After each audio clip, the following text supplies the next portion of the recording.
99-cent rental. This is 99 Cent Rental. We're back, baby. I'm your host, Brian White, and I'm joined as always by my co-host, Dave. Hey, Dave, how you doing over there? Woo! Pretty good. I just watched the first episode of Welcome to Derry. Oh yeah, I keep forgetting that that's on. Welcome to the Derry area. To the derriere. So a prominent theme in the first episode is that song "Trouble" from The Music Man. Okay. And every time they play it multiple times, and every time all I hear is monorail.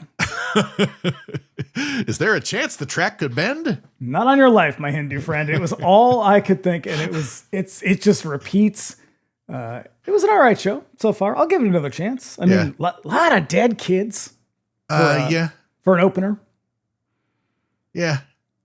That's good. Well, I mean, that's kind of the it thing, isn't it? Yeah. Yeah. I was very confused because I was like, wait a minute. Why does this show take place in the 50s? Doesn't the whole thing take place? And then I remembered, no, they bumped it up so the new ones took place in the 80s because apparently younger audiences could not fathom being alive in the 50s. That there were even people back then. Those are their grandparents. It's a wonder. Yeah. So something really cool happened today. What's that? The listener, Cabana Macabre, okay, yeah, sent me a picture. Yes. And it was us in Rue Morgue magazine. Yeah, but it was pretty nice. Pretty nice little feature. My mind was blown.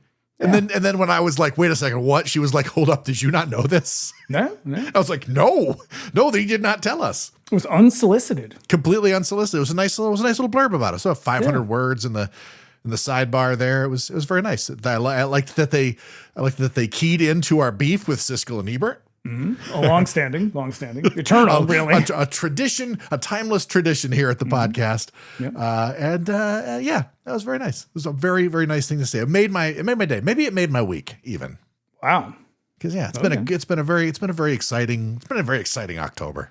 I feel like it has been been fired out of a cannon this October, just like a shotgun every day. Oh yeah, this is high velocity spooky season. Like when my last night at the haunt rolled around, I was like, Jesus Christ, where the fuck did the rest of this month go? But I have yet to watch a single Halloween film. This is true. Yeah, and so I might have to do it tomorrow, I guess. Yeah, I guess so. Yeah, we're capping it off big with a little trip out west. Mm-hmm. Los Angeles, the old gray lady herself. I'm sure we'll talk about it on the next episode. So it's hard to explain to someone who never had the experience of what a trip to the video store was like back in the day. Shelves were choked with absolutely bizarre crap made on tiny budgets, completely divorced from any recognizable reality, and it was the best, man. We intend to talk about every one of them. Just before we get into it, it's a little housekeeping. If you want to keep up with us between episodes, you can also find us at Instagram at Bring Me the Axe Pod. Dave's over there at That Werewolf. Mm-hmm. Yep, October's winding down, so our little What to Watch series, the 31 Days of Horror, it's coming to a close. It's been a good one. These are some nice picks. Closing it out with a big one. These are some nice picks, yeah. Yep, and if you don't know, we have another show called Bring Me the Axe. Of course, you can know that. Our latest episode covering the Dario Argento shit show Phenomena is out now, and we'll be back next week with a look at House of Dark Shadows. Hell yeah. We're getting real campy with it. I feel like November is just a month where we were like, hey, what about all these fucking weird ones we just keep kicking around the schedule? Oh, I know. I think October. I'll say several of them were movies that like we have had on the schedule at one point or another since like 2023. So it's good to just finally knock these ones out. Mm-hmm. Yeah. You can also contact us directly at 99centrentalpod@gmail.com with any questions, comments, or suggestions. Do let us know if there's a cheesy movie that you love. Would like to hear us give it the business. This one right here is one such movie. So was the last one. It's a listener request. Yes, it was the last one. Well, that one was sort of a dedication. This one goes out to Johnny on the Spot. Is that a real person? That's a real person on Instagram. They said, hey, why don't you do Beastmaster? And I was like, you know what? Not a bad idea. I wish I had known that the last one was a dedication. I would have done my best Delilah. You got a Delilah impression? I mean, I would have tried. That's I don't have one. I don't have one I can just pull out, but I would have given it a go. Yeah, I sent you the email. She got back to us with a nice little response. It was nice to hear from her. Yep. And if you'd like to support us on Patreon, you can look us up over there at patreon.com/bringmetheaxepod. A couple of tiers over there you can join. Subscribers at the $5 a month tier can look forward to our bi-weekly X-Files rewatch pod. Do you think I'm spooky? We got a new one dropping tomorrow. Oh, yeah. Actually, it's going to be in the past by the time this episode drops. So yeah, our latest episode will be looking at Sleepless. The next episode is Sleepless. Okay. It's the one with Tony Todd. Yes, very good. Yeah. There's also our monthly Bring Me the Axe Millennium Edition, which is a bonus episode in which we explore a modern horror movie. The latest episode is we're going Spanish with this one. The Orphanage. El Orfanado. And my God, what an ending that movie's got. It's a bummer. It sticks with me. It haunts me. It's really the only thing about the movie that I remembered until we watched it. Some real highs and lows in that one. Yeah. There's also all Patreon subscribers, even the free tier, you guys, you get access to our Discord server. Paying members get access to additional channels, voice and video chat, and the watch parties option, which will be returning very soon once we get into November. Once again, it's patreon.com/bringmetheaxepod. And lastly, if you like what you hear, you can subscribe to us wherever you get your podcasts. We're also on YouTube. Search us by name and subscribe if you prefer to consume your podcasts that way. And you'll be doing us a favor by leaving us a 5-star review on Apple Podcasts and Spotify. So get to it. Yes. The holidays are coming up. Mm-hmm. Make it your gift to us. Yep. Please. You know, we like to see it. And if you listen on YouTube, do us a favor, give the episode a like, leave a comment. We love hearing from you guys. Now, if you don't know what to say in the comments, tell me who your favorite character on Dark Shadows is and why was it played by Grayson Hall? I hope that these are words that I recognize, but in this order, they mean nothing to me. I hope that somebody out there is like, I have an answer for that and I'm going to respond. Well, Grayson Hall, her main character was Dr. Julia Hoffman, and she was a really special actor. Awesome. Yeah, I just want to get all that away right out at the top of the show because let's give it to him. Let's give him the taste of what we're talking about tonight. Here we go. It was foretold by witches. It was conceived through sorcery. And it was to be destroyed by all that is evil. But the courage of one mortal saved it. And so, into an age of darkness, in a time of mysticism, sacrifice, and plunder, there came the only light, the Beastmaster. Born with the strength of a black tiger, the courage of an eagle, the power that made him more than any hero.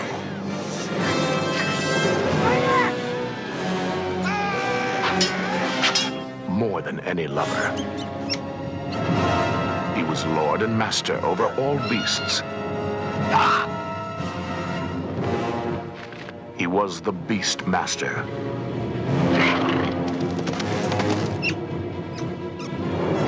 Behold the wonder, the horror, the fantasy, the challenge of the one warrior they called the Beastmaster. Marc Singer is Dar. Tanya Roberts is Carrie. Rip Torn is Maax. John Amos is Seth. Together they take us on a fascinating journey back into unexplored times. Conquer your fears. Face the unknown. And discover the incredible link between man, animal, and all that is phantasmagorical. In the world of Dungeons, Dragons, and Dar. The Beastmaster. The epic adventure of a new kind of hero.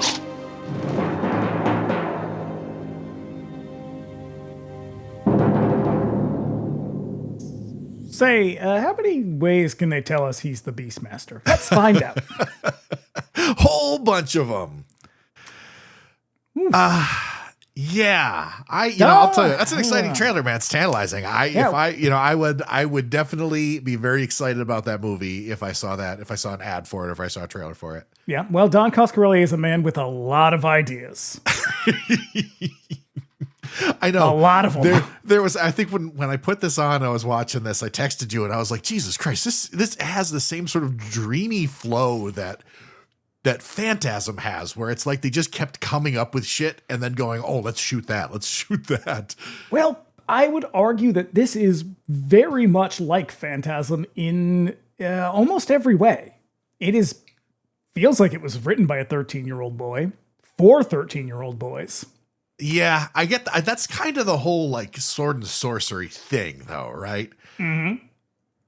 Because, and we've mentioned this in like past episodes. Like I don't really give a shit about fantasy movies. It's not. I don't read a lot of fantasy. I don't know. Something about it doesn't really do much for me. There's a bit of a difference between like high fantasy, epic fantasy, and sword and sorcery, which this is, and I tend to be a little bit more interested in sword and sorcery because it tends to be a little gritty and a little weird. But like I am not interested in any way whatsoever in like the Lord of the Rings or any of that stuff. Yeah, high fantasy is a little too, it's like one or two steps too far removed from reality for me to actually connect with it. Yeah. Yeah. Also, I play a lot of role-playing games. Don't give a shit about Dungeons and Dragons either. Oof. Yep. Well.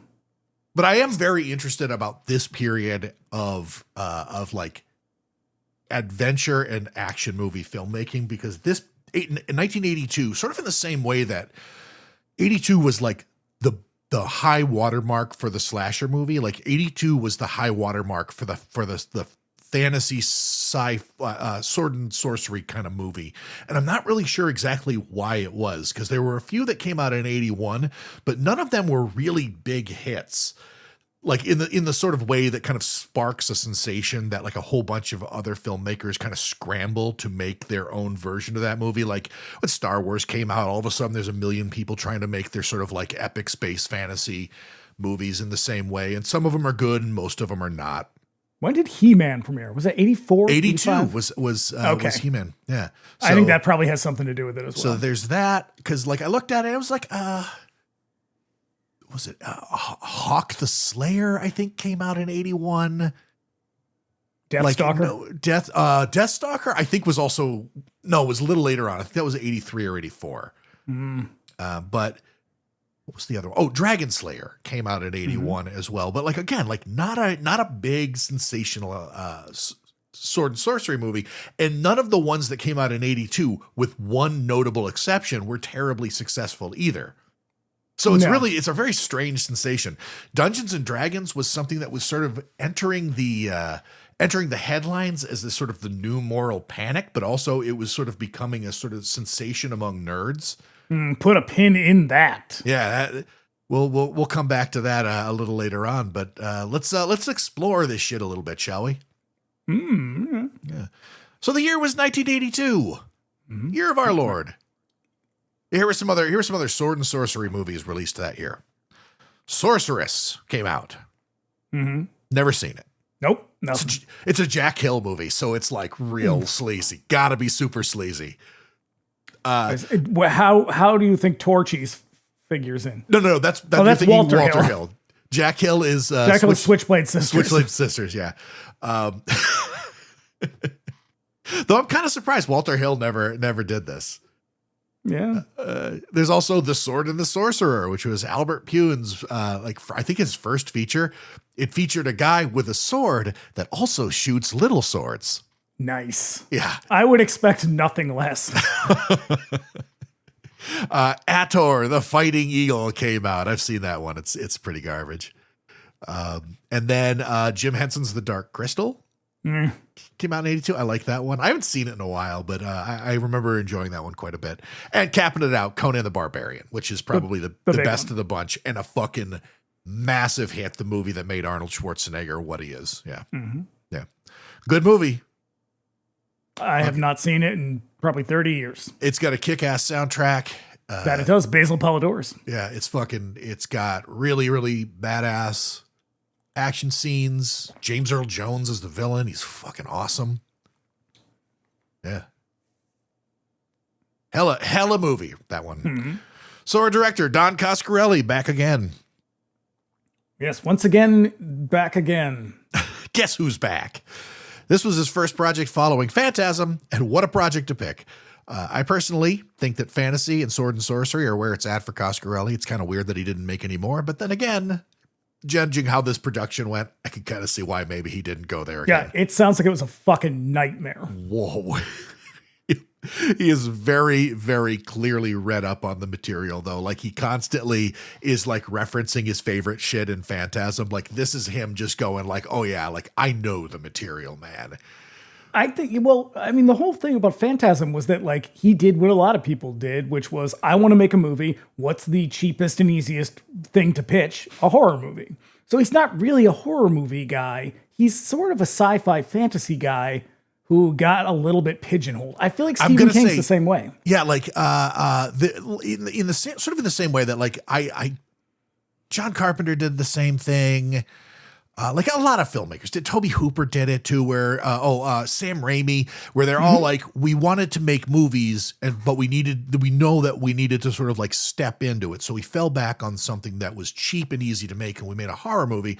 And then the rest of their careers are sort of defined by horror movies because, as it turns out, these guys are really fucking good at making horror movies. George Romero was another case. I would argue that they're really good at creative endeavors.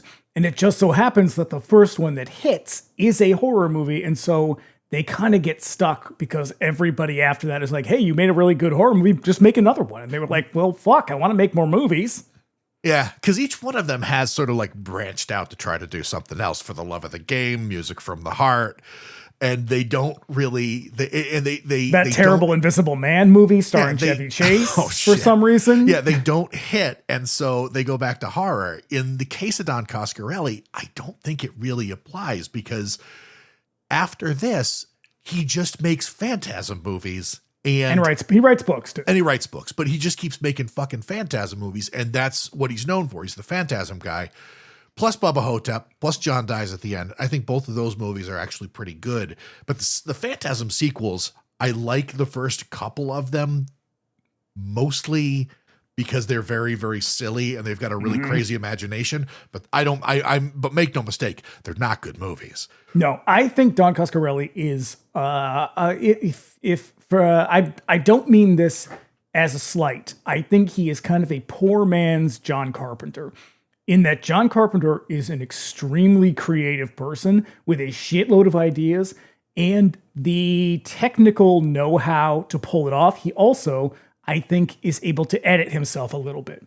Don Coscarelli is an extremely creative guy, very obviously. He cannot edit himself to save his fucking life. Throws everything at the wall and just leaves it all in.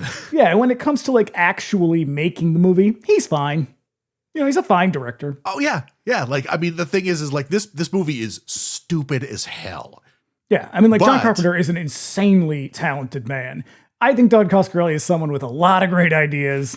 He's got the chops to pull it off once in a while. Yeah. But like, given how crazy the production on this movie was, it sort of makes sense to me that from 1982 to 1988, the only thing that he directed was a Ronnie James Dio video. Yeah, he needed a nap. He needed a fucking break after this one. After all the animals. Oh my God. For all the animal attacks. Oh yeah. Our cast includes Marc Singer. Yeah, from V. Tan, flaxen-haired, professionally handsome guy from 80s TV and 90s direct-to-video movies. So the only thing I know him from is V, and largely because we just watched the whole thing like a couple months ago. Yeah. He was also apparently in a TV movie. I knew the movie existed. I didn't know he was in it. A TV movie about Leonard Matlovich. The movie is called Sergeant Matlovich versus the U.S. Air Force. For those who don't know, and I'm going to guess this is probably pretty much everybody, Leonard Matlovich was an openly gay Air Force. What are they? Are they Marines? No, they're Air Force. Airmen. They're airmen. Airmen. There we go. Openly gay. Well, he came out while he was in that, and so he gets discharged. He sued for honorable discharge and whatever pension he was supposed to get. Because if you get dishonorably discharged, you Right. don't get a pension. So he sued for that. I can't remember how that, I think he lost, but he became sort of an activist for gay men and women in the military after that. So there's a TV movie in which Marc Singer portrays him. That's cool. Yeah. And I tell you this now, Leonard Matlovich looked nothing like Marc Singer at all. Marc Singer is a handsome fella. Yeah, Leonard Matlovich looked a little bit like, I don't know, he's like, who was the really nerdy guy on the Bob Newhart show? It's kind of like that. Shit. Or Les Nessman from, but like not as dweeby. He was a little more handsome than that. That's miles away from Marc Singer. Yeah. Yeah. I've had a soft spot for this guy ever since I saw him as working class hero Mike Donovan on the original V series. So good. And they're so fucking good. They're so good. I'm telling you, look, the first round.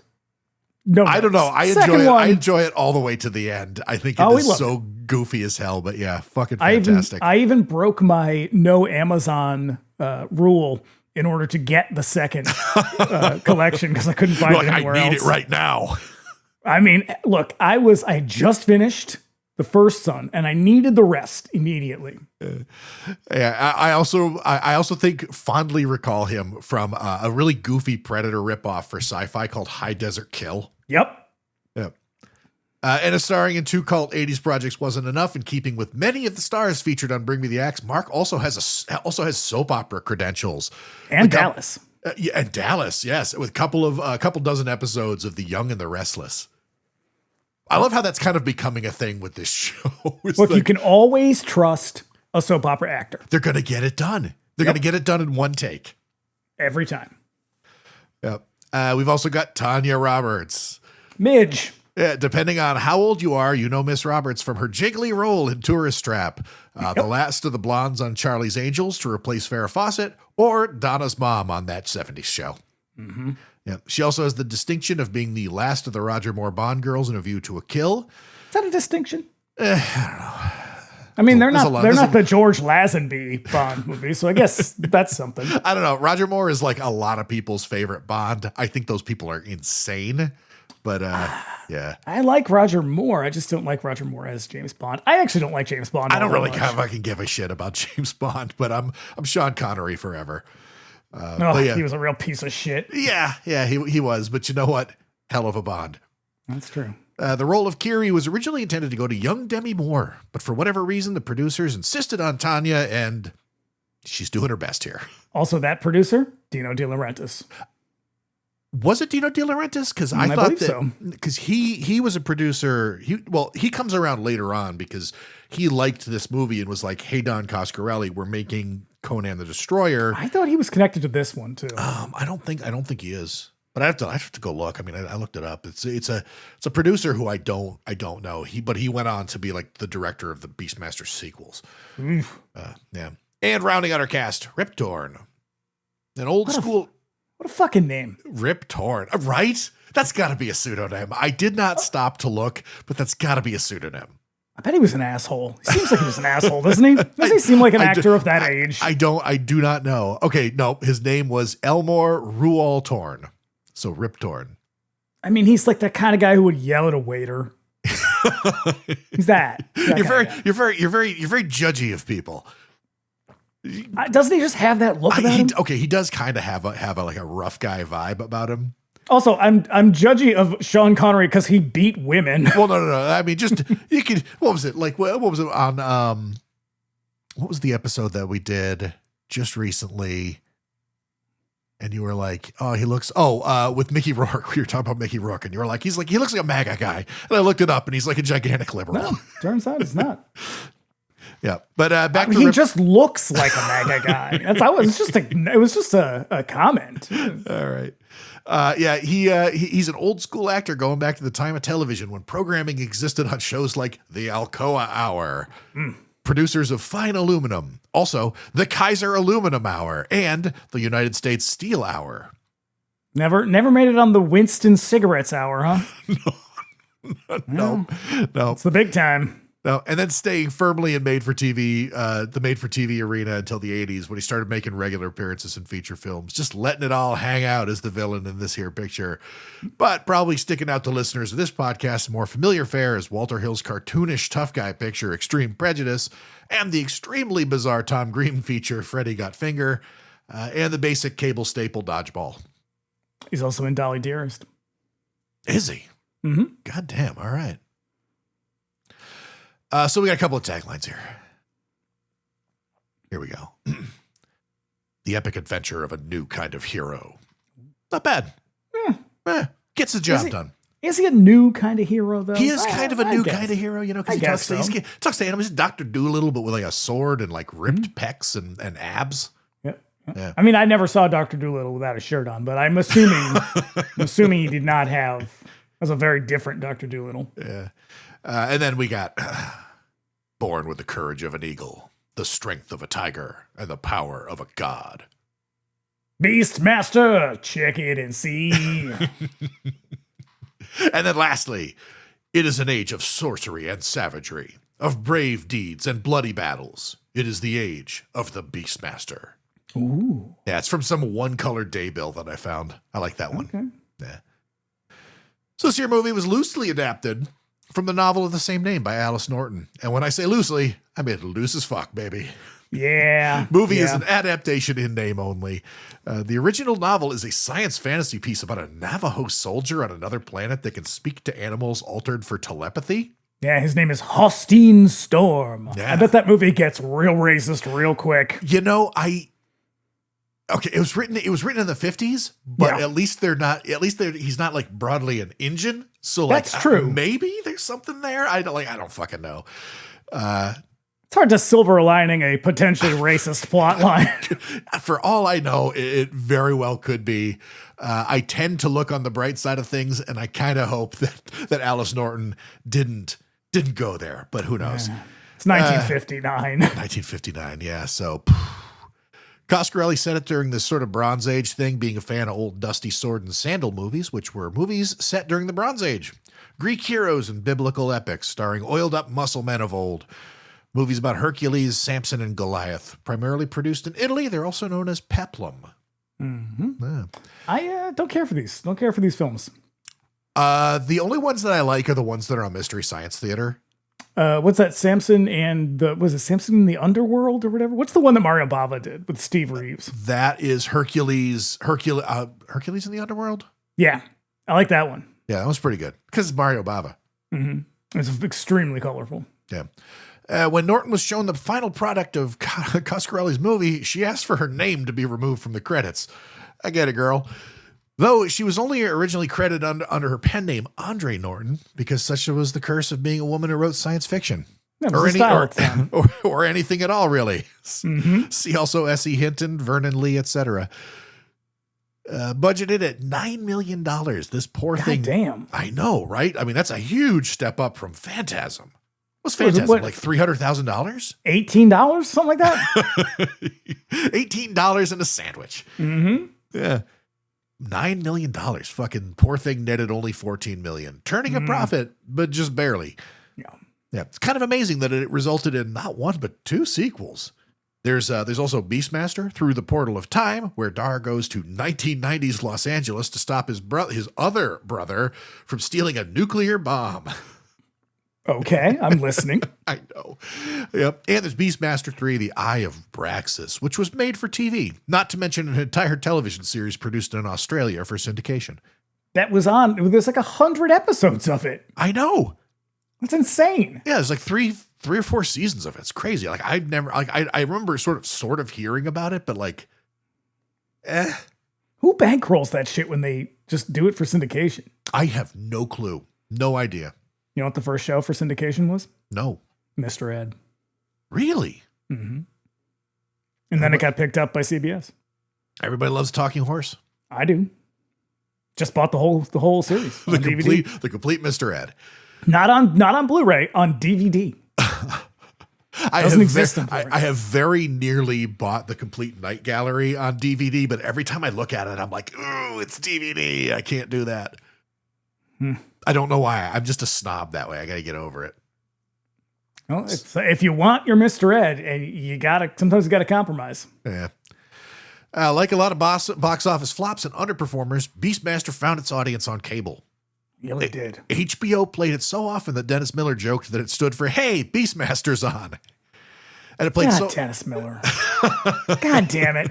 You keep bringing up these people and expecting me not to say shitty things about them. It played so often. I know, Dennis Miller stole from Louis C.K. That's how fucking bad he is. Yep. Played so often on TBS that it became colloquially known as the Beastmaster station. That's nice. Yeah, I like that one. Production was an absolute fucking nightmare between Coscarelli's frustrating beef with meddling executive producers and a cast that included several animals that just wouldn't be chill. Come on. Animals got to do what animals do. Animals, they're wild. They got to be. Acting is not one of those things. They gotta be free, man. EPs from the production company Leisure Investment Company insisted on overriding basically all of Coscarelli's casting decisions. The aforementioned Demi Moore beef wasn't the only one. Coscarelli intended to cast Klaus Kinski as the villain Maax. Dodged a bullet. I was going to say, we'll never know whether or not he dodged a bullet on that one, but can you imagine? I suspect that the producers insisted on Tanya Roberts because she'd do nude scenes. I know. Most of them got cut and the movie ended up with a PG rating, but this movie is a very 80s PG. Yeah, you still get boobs. There's still some boobs in this movie. After all, 13-year-old boy. More than that, the old adage proved true for Beastmaster: never work with kids or animals. This movie includes both. The script called for Dar to team up with a panther, but the animal handlers informed him that panthers aren't terribly trainable, so they brought a tiger instead and dyed it black. And I got a lot to say about both of these things. First of all, I love the idea that they were like, yeah, no panthers. They are famously skittish. Like any animal would just be cool with all of this.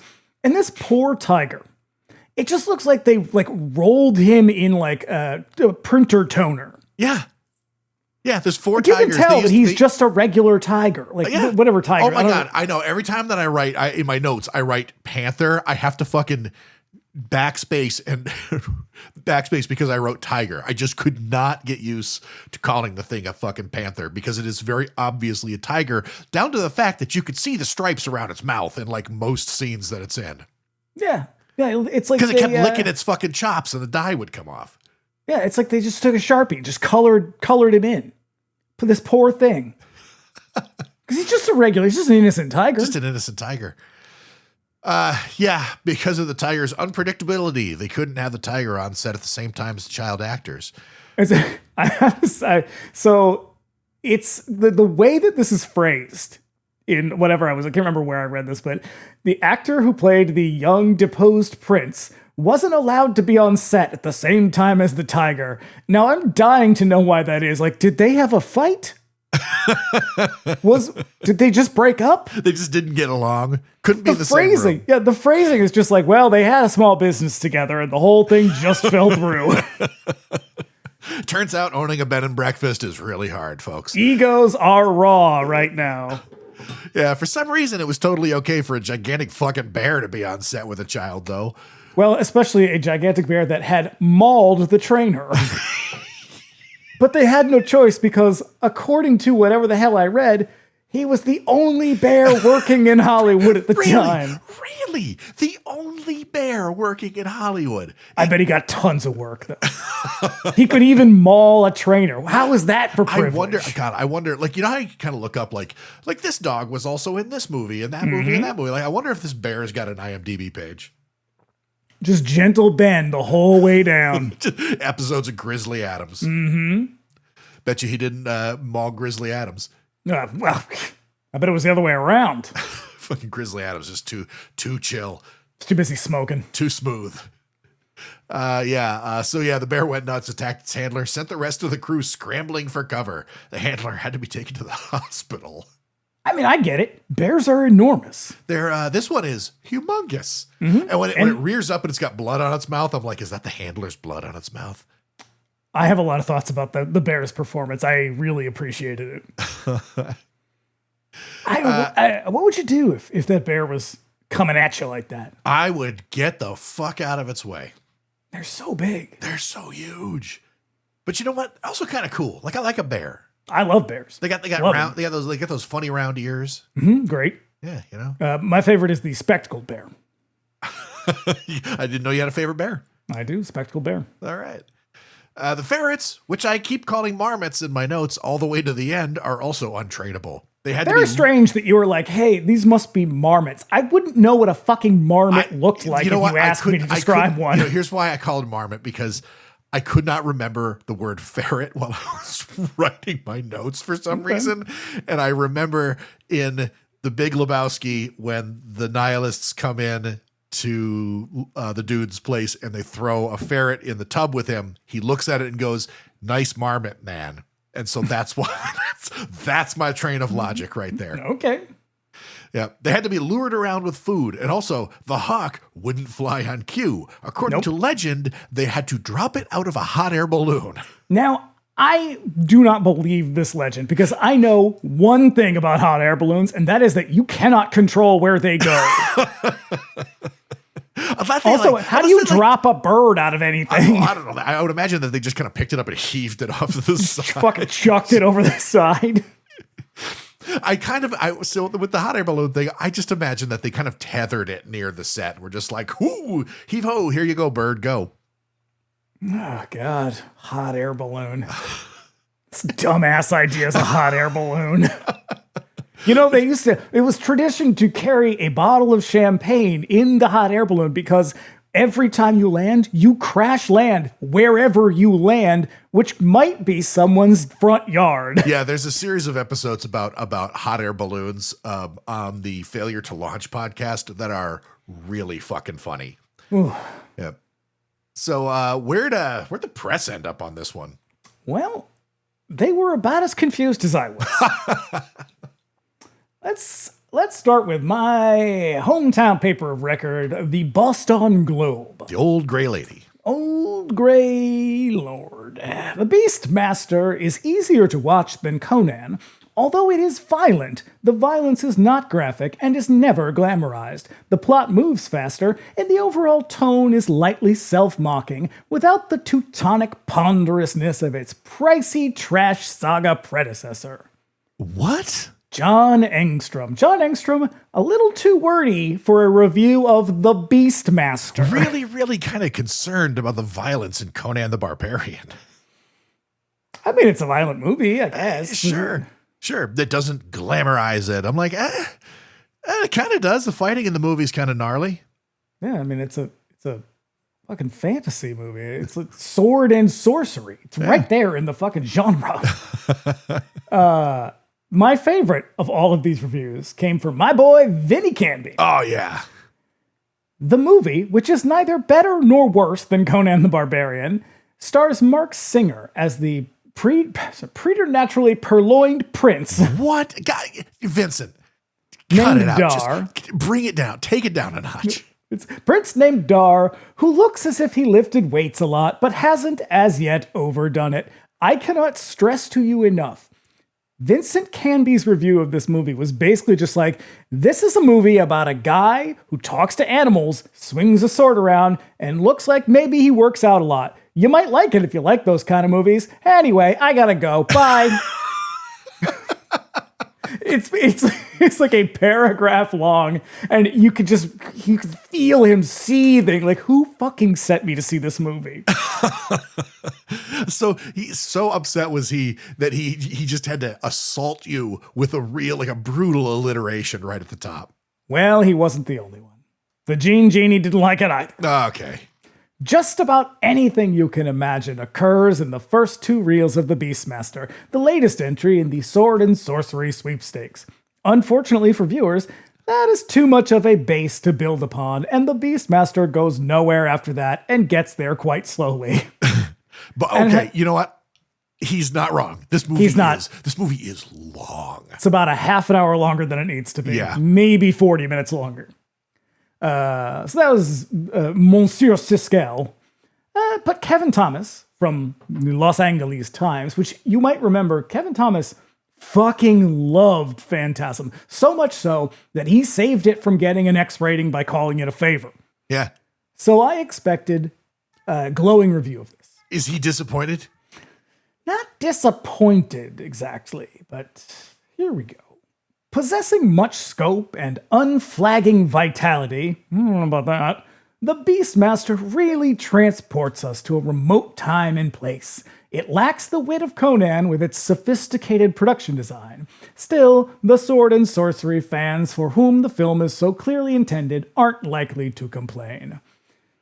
He was sort of like, oh. It's kind of sort of ambivalent about it. Okay. Yeah. And finally, my favorite critic, the IMDb user. I'm not sure how something so good can turn so terribly bad, but then again, this movie certainly aged like milk. Acting was god-awful, plot was junk, the fighting was laughable, and the sets could have been made in my backyard. Weird backyard. The only good thing about this movie was Tanya Roberts. Oh, no. And the Beastmaster totally tried to leave her high and dry without even testing the goods. Oh, God. Oh, no. Ugh, yuck. Just... I didn't even like... I liked saying that last line because it's hilarious, but also at the same time, yuck. God damn it. Hey, IMDb reviewers, what the hell is wrong with you? What the hell is wrong with them? They're 22 years old. They buy swords off the internet. They love guns. They don't own any, but they love them. That's who they are. Oh, man. Oh, well. Jesus Christ. Well, shall we? What a ride. How else do we follow that up? Well, we open on a mysterious temple. Well, we actually open on some of the most made-for-TV movie credits I've ever seen. When that title screen came up, I was like, am I watching the right Beastmaster? I honestly thought, I was watching this on disc, and I honestly thought I was watching like the third one. They are really shitty. Yeah. Also, I love that like the production company is called Leisure Investment Company. Yeah. They invested in movies, furniture, and cocaine. There's that. Maybe some coin op machines, you know. Yeah, they have a diverse portfolio. Some pinball machines. Yeah. Braziers burn at the foot of a pyramid. Shadowy dudes in cloaks step on it and enter. Yeah. Finding Macbeth, the Dungeons and Dragons edition. Right. Finding 3 nasty-ass witches writhing and grinding on a cauldron, which reflects the image of a pregnant woman. They really are getting up on it, too. And yeah, and boy, good God, the photography of these women is horny. Oh, yeah. It's very horny. Cause they got lean, sexy lady bodies, and then they show their faces, and they've got these crazy witch masks on. Yeah, it's like, Tom, what are you doing here? It looks like they just sort of smacked clay on their faces. Oh yeah, the witch masks are shit.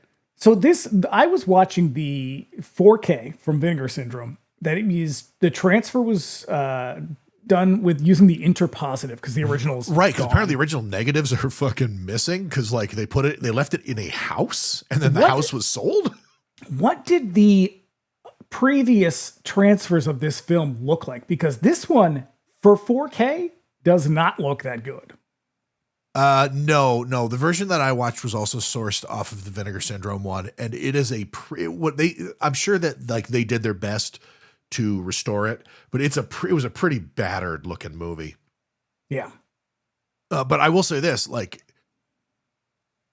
it's a very silly movie, but it's a really good looking movie in certain parts.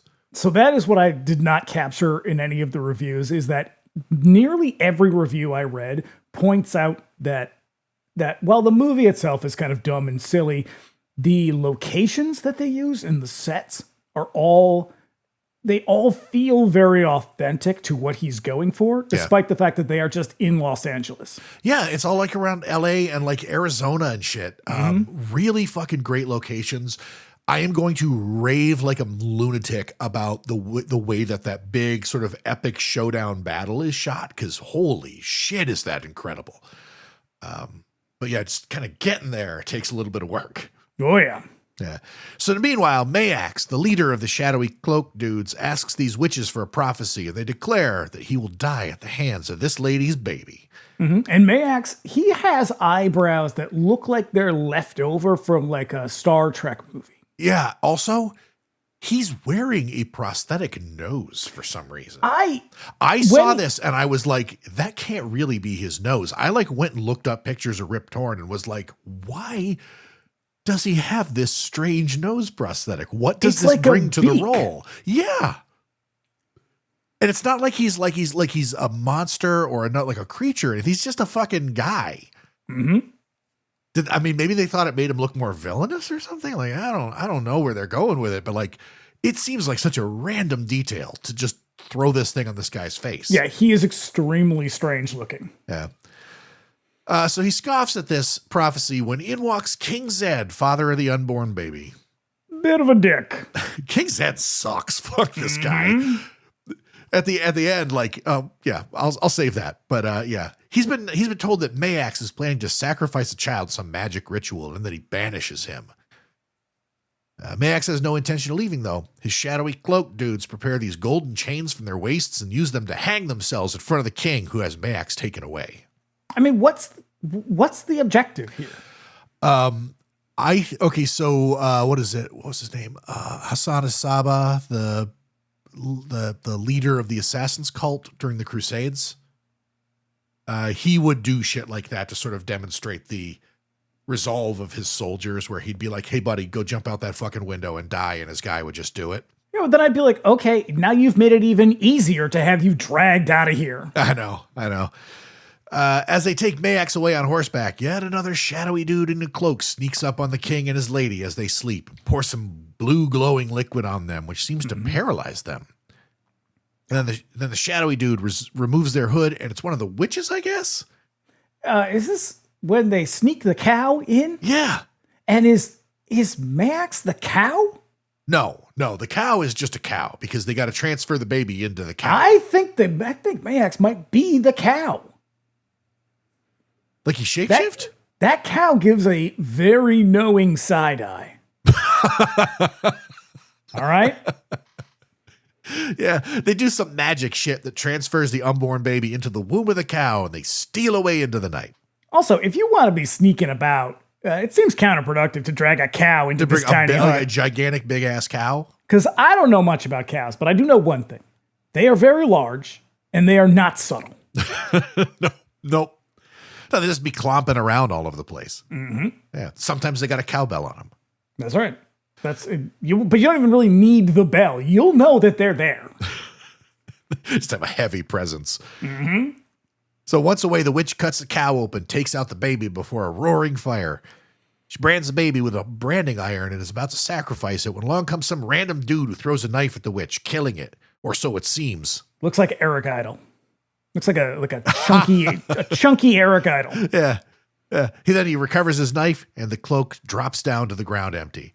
And but when he kills the witch cackles wildly. Yeah. Oh, and then she materializes behind him. She has a body of a sexy lady with the face of a horrible witch thing, like I said. He's about to attack her again when she pushes him away with magic. And then he finds a sword just laying there on the ground and uses it to kill her, throwing her into the fire.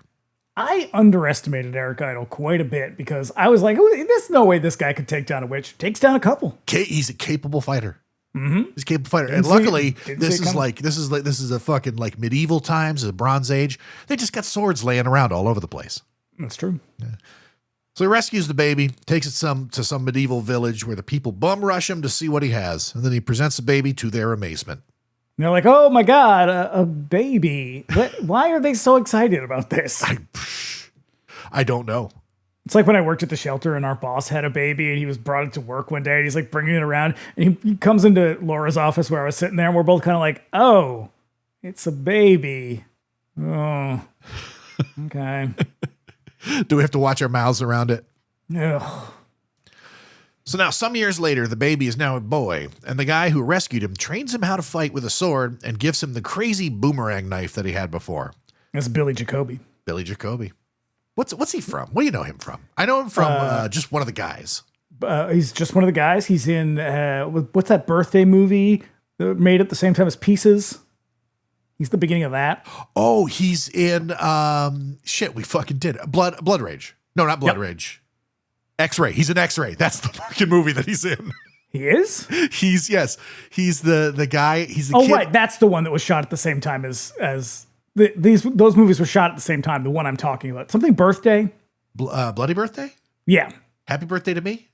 No, Bloody Birthday. Okay. He's in that. His brother is in Tremors.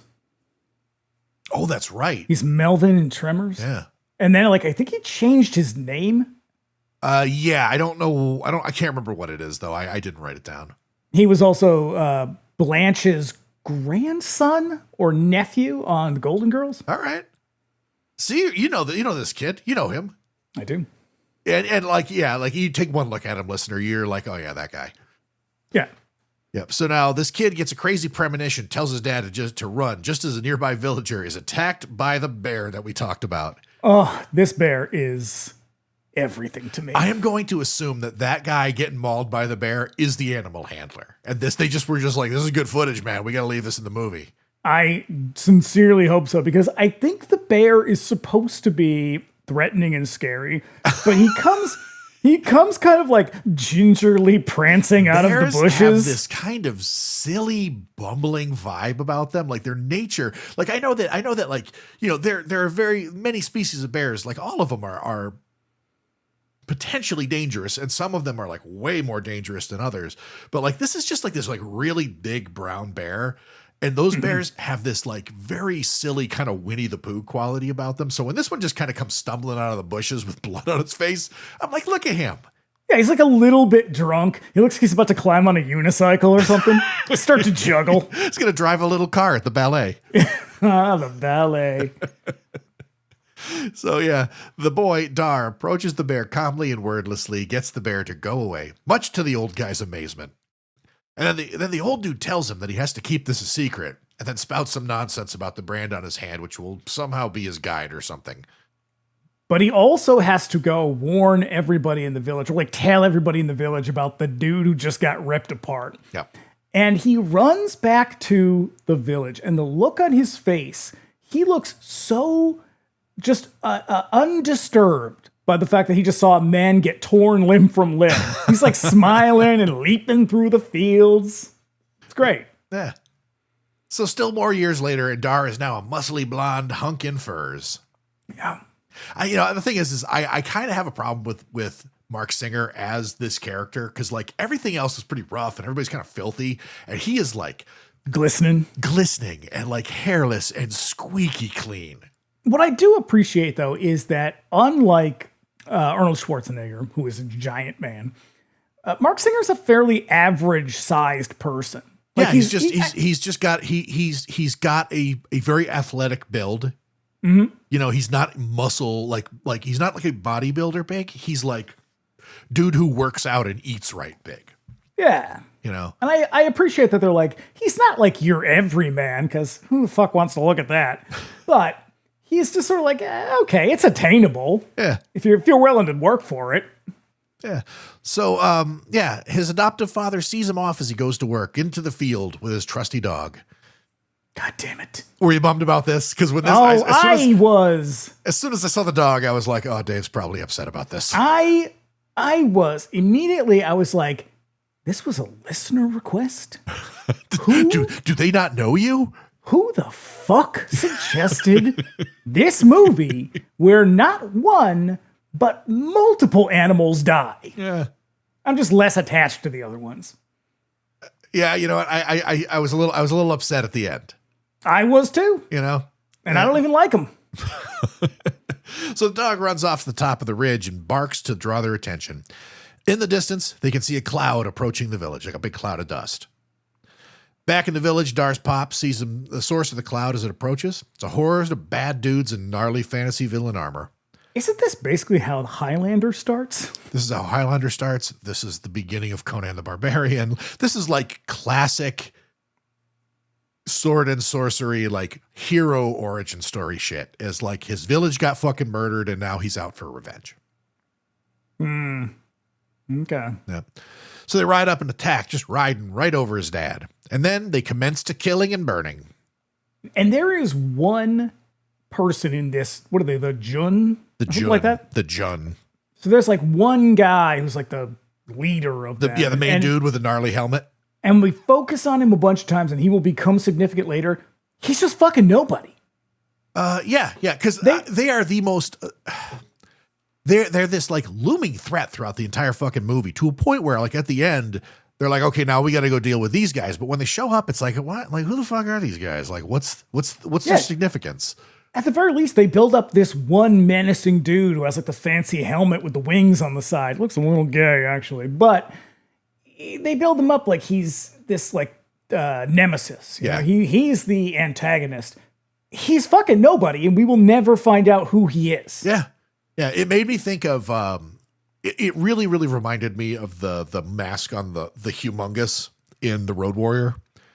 And the way that they kind of come up kind of makes me wonder if this is them going like, okay, now we're going to add some Mad Max shit to this also. And they're like, oh, so he's just a giant Australian guy, I guess. Okay. So Dar and his boys arrive and attack the bandits. Dar's about to get shot with a crossbow, but he grabs a dead bandit's shield and blocks it. Then he turns it around and stabs a bandit as he jumps on him with the arrow that went through the shield. It's pretty fucking sweet. Pretty sweet kill. Yeah. That's pretty great. Now, my question was, if Dar is master of beasts, why doesn't he just Beastmaster the horses to ride away? Tell the horses to, like ride away or like stomp on their dudes or whatever. Like, yeah. They don't have any allegiance. They're horses. I mean, unless horses are just dicks and he can't control them. Well, look, I think we all know that horses are kind of the vigilantes, the mercenaries of the animal kingdom. They live by their own rules. Mm-hmm. Yeah. So Dar pulls a sword off one dude and runs up on the main bad guy in the sweet winged helmet, but gets knocked out by one of his henchmen on approach. His trusty dog drags his unconscious body to safety, but the poor pup's been shot with an arrow. Son of a bitch. Yeah. My note literally says these fucking cunts shot the dog. But the dog died a hero's death. This is true. You know, he was a noble beast. Now I had to skip through all of this. I just skipped ahead, so I might have missed some important stuff. Yeah. In the midst of all the chaos, Maax and his red robe monks ride up on the action to take it all in.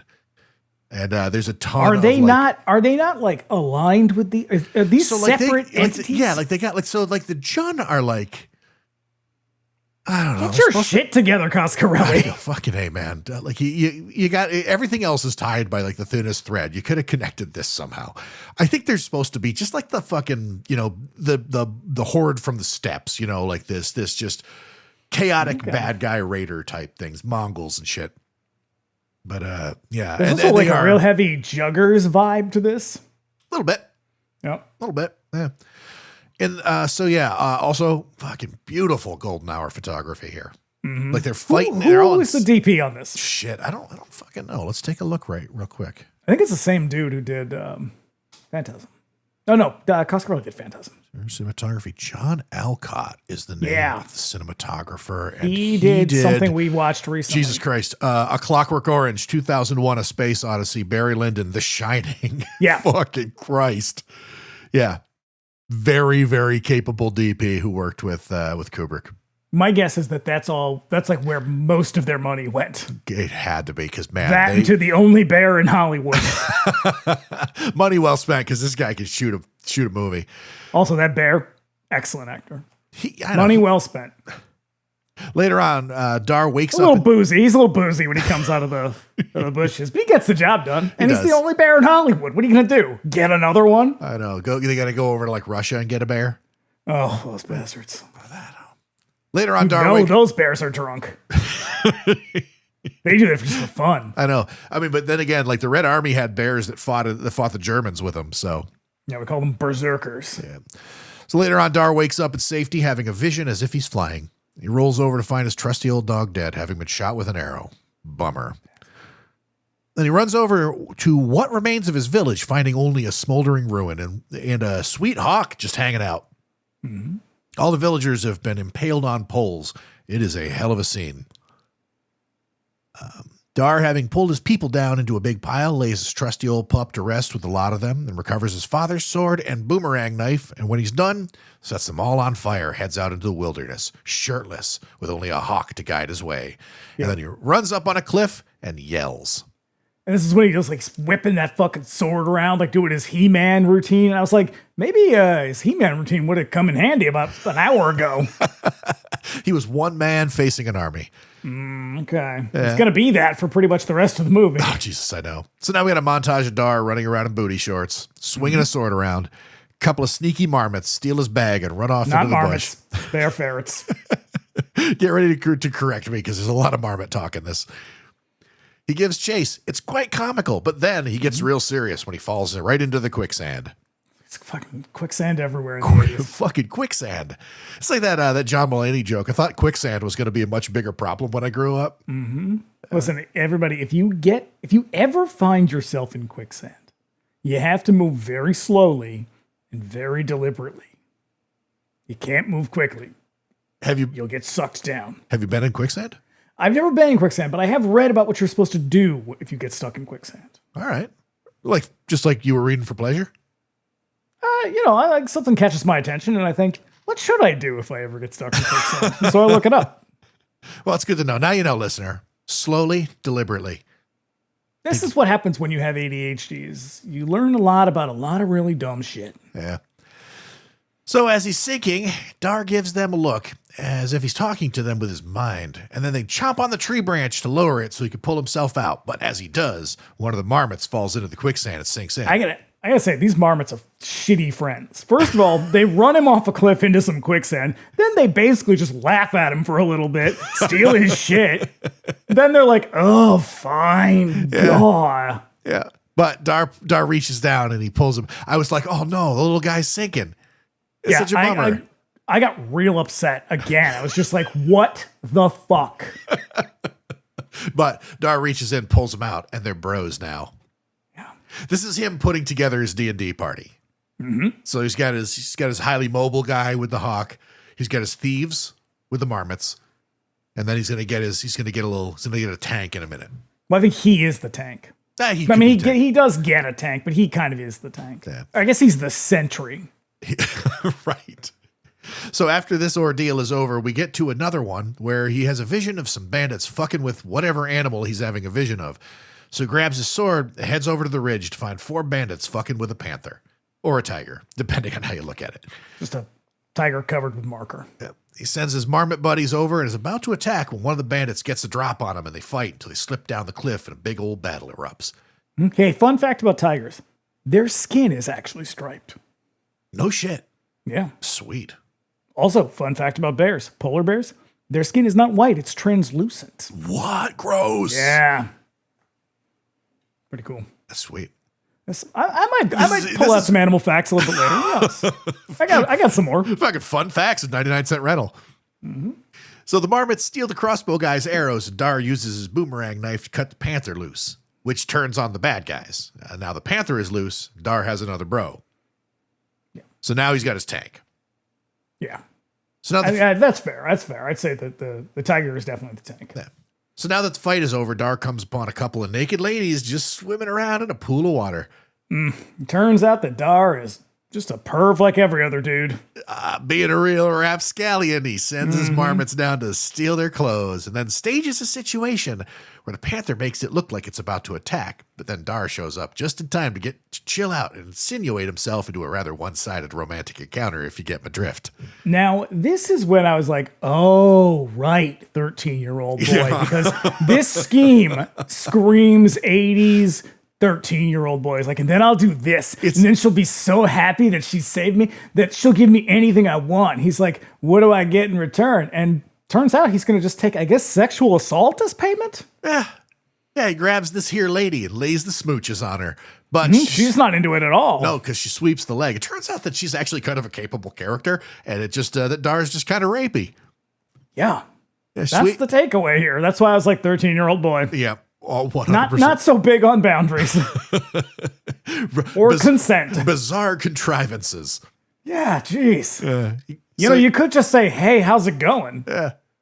Sweeps the leg, demands to know who he is, so he lays the origin story on her, and then she reverses the sweep and pins her down in a way that's, I don't know, man. It doesn't look good.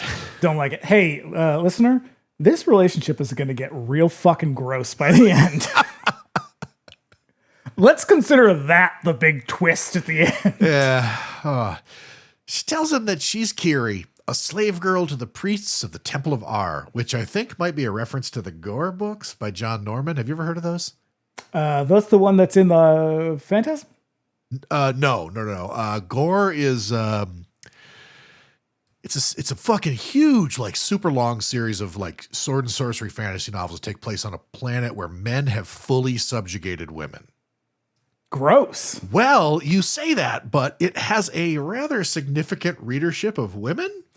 And there's there's lots of women who want to be trad wives too. And there's an entire subculture of BDSM that's just dedicated to it. Yeah, it's to each their own, I guess. Hey, if you're as long as it's consensual, have fun, guys.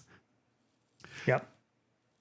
Dar tells her that he'll protect her, but she can't. They'll kill her family or something. So she slips away, telling him to forget her. I bet he won't, though. Also, this was the part where I had to stop and I was like, this movie's fucking rated PG, isn't it? Mm-hmm. Yeah. Nope. A whole lot of nudity in this scene. Yeah. So Dar and the Panther go walking upon this crazy tree and a boiling cauldron. There's these weird glowing pods hanging from the tree. He checks out the cauldron, and it would appear that they're boiling dead people in it. Mm-hmm. Yeah, head stew. Yep. When he's not looking, the people who are probably going to eat that boiled guy surround him. So they're real weird looking people. Yeah, they're cool. They're cool. They're like bird people or something, kind of. Sure. Dar releases their living captive from a suspended cage, and the guy goes running, but one of these strange people catches him in their weird wing-like arms and surround him, appearing to consume him somehow. When they're done, all that's left is green goo and bones. Gross. Yeah. But cool. Yeah. It's real cool. It's cool as fuck, man. I think these are very, they're very eerie looking. It's another one of those just like crazy fucking Don Coscarelli ideas. It's like when you get too up close to them, I don't think you do in this scene, but you will later on. They look a little silly, a little Skyrim-y, but from far away, they're pretty cool looking. Yeah. So they advance on Dar, and he calls out for his hawk bro. These weird creature people have a bird totem of some kind, indicating that the hawk is maybe some kind of god or spirit to them. And they're like, oh, you're down with our guy. Yeah. Here's a watch. So they back off, letting Dar pass. Looks like one of them is about to attack him, but instead gives him some kind of talisman on his sword, an amulet in the shape of an eagle. Yeah, it's like, be cool, baby. Be cool. Call us if you need us, man. Mm-hmm. The next day, Dar comes upon a city with a pyramid. Could it be the city from the beginning of the movie? Probably. The road to the city is lined with impaled corpses. Gross. Yeah, it's like that Vlad Tepes shit. Mm-hmm. Yeah, there's a great story about during the you know what the Pontiac Rebellion is? No. In one of the French and Indian Wars, in I think it's what is now Ohio. I can't remember which tribe it was, but basically it was like there's Dutch settlers were like we're staking our claim on this part of Ohio, and so they kind of like they try to fight off the native people and like enslave them and whatever. And eventually the native people were like, all right, we got to put a fucking stop to this for once and for all. And they go out, they get in this war. And while they're out on the battlefield, they just like rip apart pieces of people's bodies and eat them. Oh. And they're like, what's up now, bitch? And all of the Dutch people were like, hey, you know what? We don't want it that bad. You can have it. It's yours. We're leaving. Bye. That sends a message for sure. And that was sort of Vlad Tepes, his whole point with like putting these on stakes was to be like, we're going to show them, like, we're going to scare the shit out of them by doing this. Like his whole thing was like, we got to frighten them off. Yeah. Rather than just, this was not an act of cruelty. This was a thing to be terrifying. Yeah. Because the fucking Ottomans just kept coming. And it worked. I mean, it sort of worked. I mean, the Ottoman Empire lasted until like 1962, so it didn't work that well, but it worked. Kept them out of Transylvania. Yeah. So he enters the silent city, puts on a cloak. Wallachia. To hide his appearance. And at the pyramid, he finds the people gathered around. Maax is ranting and raving, telling them to stay loyal to him and he'll keep them safe. And then he throws a child into the fire as a sacrifice. And man, this guy loves killing children. When he hoists that kid over his head, I'm like, is that kid okay? Because he is flailing that baby around. Mm-hmm. No, he loves killing children. He's going to keep trying. Yeah. Declaring it's his favorite thing to do. Declaring that the god R is not satisfied, he sends his goon into the crowd for another kid. But hey, look, if you're going to a baby killing festival, why on earth would you bring children with you? Don't bring your fucking kids. Leave the kids at home. They don't need to see that. They don't see no babies getting killed. That was kind of on you. It's like going to a barbecue festival and bringing your cow. So yeah, which we know are famously not subtle. Nope, they just be they clopping will be around. Spotted. So they grab one, they bring him up to Maax, who raises the squirming kid over his head and lowers the kid into the fire. But Dar's hawk swoops down and pulls the kid out.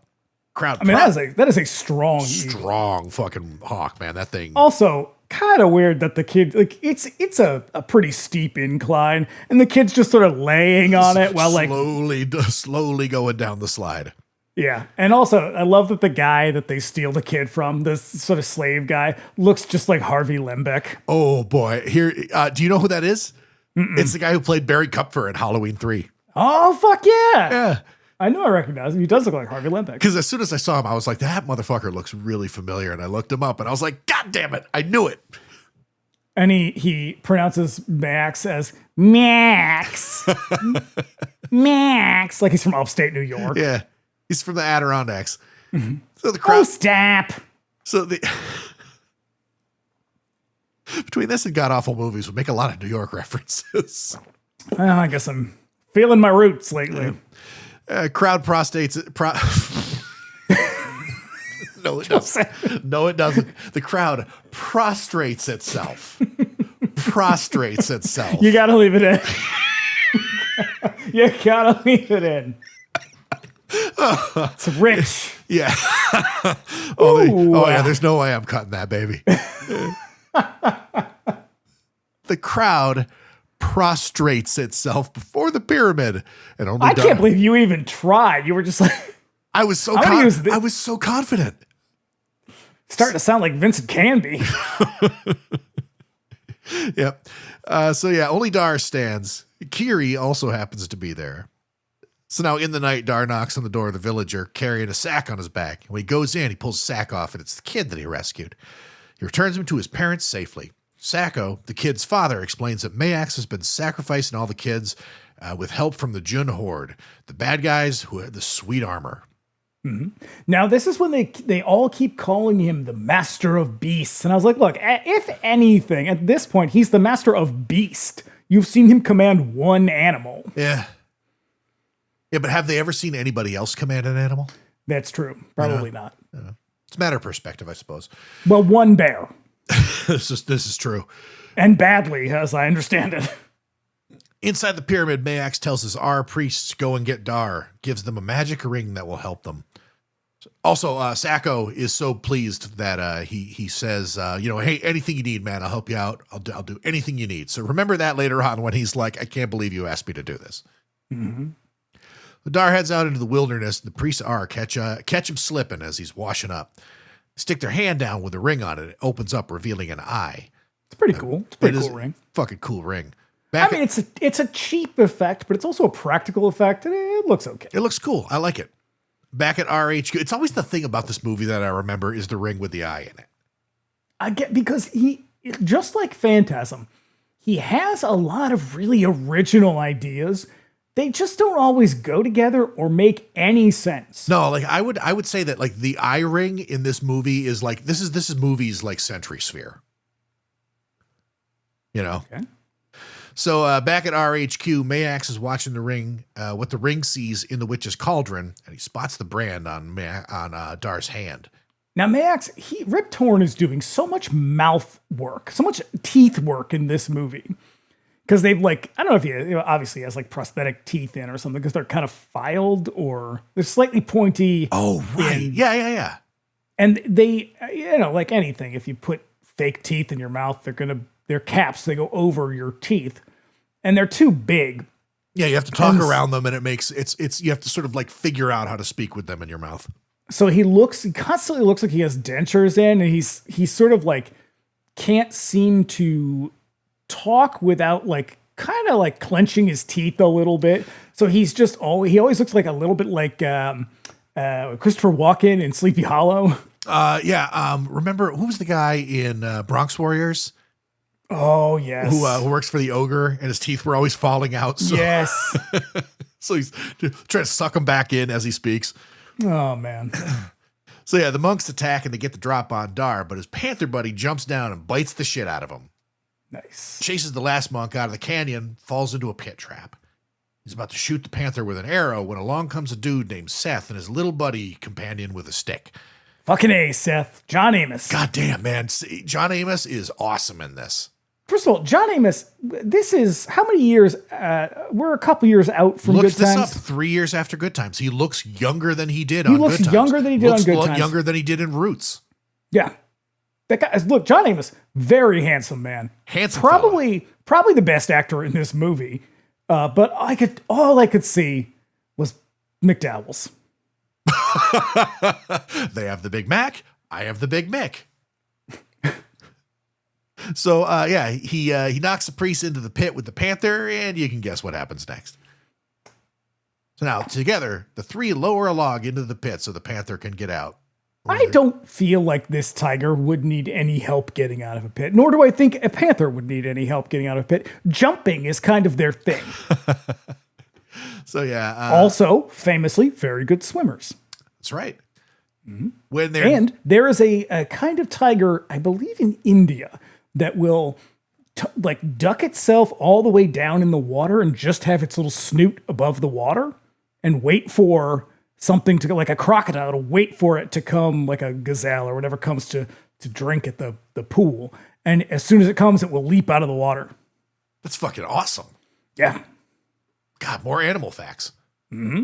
There you go. Did you write this shit down? Or you just come prepared? No, this is off the top of my head. Sometimes I get bored, because I don't sleep a lot at night. And so sometimes I get bored and I just read about weird shit like animal attacks and stuff like that.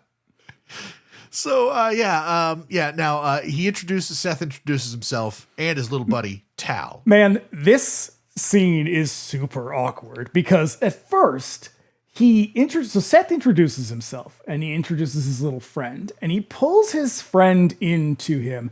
And I don't know why, but at first I thought he was going to say his lover. And I think it's the way that he pulls him in. It's very uncomfortable. But then they're like, we are something about being pilgrims. And then Dar says something like, I've never seen a pilgrim before. And it's like, well, just because you couldn't use the N-word? Like, what? No, he said pilgrims with a stick because they're not supposed to be violent. Yeah. It's very awkward. It's just like, this is my friend. Yeah. Whatever his name is. And he's just like, I've never met a pilgrim before. Yeah. So yeah, they're evasive about what they're doing out there, but claim to be pilgrims going to worship at the temple of Ar. So Dar presents his sword and suggests that he's also going there to worship. And I guess it's all code for meaning I'm going to go and chop somebody's head off. Nice. Yeah. That night, Seth lays it all out. He and the boy, the son of King Zed, are wanderers trying to raise an army to fight the Jun and free the king. I don't know why. The king fucking blows. The king. As soon as later on when they reveal him, I'm like, fuck this guy. Leave him to his fate. Mm-hmm. So Dar shows off his animal friends and explains his power. He dumps out his bag to demonstrate all the sweet stuff that the marmots have stolen, including a ring off one of those priests and Kiri's necklace. And he's like, this marker tiger? Fucking, you should see his damage per second. He gives the ring to Tal, and upon seeing the necklace, Seth freaks out but doesn't explain why. And then Tal tells him that Kiri is his cousin. And so does this make Dar the kid's brother and Kiri his cousin? Yes, it does. All right. But he doesn't know that. We're just going to be cool with that from here on out. So that night, while Tal sleeps, the ring's eye opens up to keep an eye out for trouble. And the hawk flies over, and Dar sees what it sees. And he can see the priest traveling along a cliff getting ready for another sacrifice. And the priests approach a raft on the river's edge, trundling along under the power of Dar, Seth, and Tal in disguise. Yeah, it's a real baby cart at the river Styx moment. It's cool. One of the priests begins drowning Kiri, so they throw off their disguises and begin whipping asses. Probably would have been helpful if he was the Fishmaster. I wonder if his power works on fish. Or does it only work on Beastmaster. these animals, like these four specific animals? Fish are not beasts. Okay. I mean, they seem like beasts. I mean, they can't. I mean, they can be bestial. All right. So yeah, when it's all over, they've rescued Kiri and taken the priests hostage. Over the ridge comes more priests on horses. They try to shoot them with their crossbows, but they're missing like a bunch of chumps. There's also a lot of nut punching in this movie because, again, 13-year-old boy. I mean, it's a solid move. You know, if the works. opportunity is there, always punch him in the dick. Yeah. So Dar and company try and make their escape, but the going is slow because the raft is so heavy. So Kiri kicks the priests overboard. The stone they're tied to sinks to the bottom of the river, taking them with it. Mm-hmm. Then they're able to get out of reach of the crossbows. Nice. Yeah. Tal asks Dar to help them save his father, but he's got his own mission to see through. And then Kiri uses her feminine wiles to convince him, and they make out. Yeah, he kind of strong arms her into sexual contact. Yeah. It's like, it's a little coercive. But she's like, you know, if I'm gonna get this guy to like, you know, help fight the you know, Maax and them, I'm gonna have to kiss this dude. Yeah. Well, 13 she's on board years with old. it too. Oh my God. Through and through. 13 years old. In the evening, Seth departs to go and find people to help fight the June. So Dar and the rest go back to Aruk to rescue the king. Dar sends his bird to get Sacco to help sneak them in the back of a carriage full of hay. And this is the part where he's like, oh, I don't know how you guys talked me into this. And it's like, guy, like 15 minutes ago, you were like, anything you need, give me a call. Till Tal sleeps and the ring's eye opens, showing Maax and the witches everything that's going on, so they'll be expecting them. And now usually when we see through the eye of the ring, it's like as if we're watching real time. But what we get here is more like their glamour shots sitting in a bale of hay. Sacco drops them all off at the foot of the pyramid. They sneak up in the pyramid and find themselves under attack by some crazy creatures barely restrained by iron bars. Yeah, they got like a bunch of heavy metal dudes stashed in the walls. Oh, yeah. They're called Death Lords, and they're all wearing like studded armbands and leg bands like they're fucking Rob Halford or something. Mm-hmm. They're all running with the devil. Yep. Glowing green eyes and armor, that's Van Halen. But I know that. Glowing green because I used it this morning when I posted something on the internet. That's right, you did. It was the first thing that came into my head. So Dar climbs out over their reach, suspended by chains, and closes the bars off so the others won't be hurt. Yeah, he finds the wall switch, very Skyrim. It's my second Skyrim reference. I played a lot. It's almost as if Skyrim was very heavily inspired by sword and sorcery and fantasy. I mean, isn't it? Yeah. A little ways in, they see the priest making a Death Lord by torturing a prisoner. Tal declares that they have to steal the nearby keys so they can do something with them. Okay, so this is where I was like, I got up to go to the bathroom at one point, and I was like, I'm not going to fucking pause this movie. And so I came back, and I was like, did I miss something really significant? Because I was like, I felt like I lost the plot somewhere in there. I don't think it was me that lost the plot. No. I think it might have been Don Coscarelli who lost the plot. Tal's like, okay, we got to go over there and we got to get the keys. But as far as we know, the mission is to go and free the king who's locked away in a dungeon. But when they get to the king's fucking cell, Kiri's like, oh, good, the door's open. So what the fuck are the keys for? Yeah, and meanwhile, she's just like, oh, I'm just going to sneak around through all these little secret passages. By the way, I know the whole landscape here. Yeah, so later on, when she shows back up, I'm like, is she like double crossing them? Is she right? That is what is implied very heavily. Like you're supposed to. It's a bit of a red herring moment. Yeah, I don't know. So Dar sends his marmots off to do the work. We watch the priest finish the job on the dude and turn him into a Death Lord. I will say the Death Lord. This whole scene is very reminiscent of the bikers in Mandy. Yeah. Like how they're just driven crazy to the point where they're just kind of these weird monsters now, but they're still people-ish. But they take a lot of that acid. Yeah. Yeah. And also, so they finish this process of transforming the Death Lord. It breaks free and just fucking starts slaughtering everybody. And so the implication here is that these Death Lords are really like uncontrollable. So you got to keep them all on the walls or whatever. Yeah. But later on, they're gonna just sort of release them, and they're just kind of just gonna be like just other dudes. Yeah, They're like do-de-do.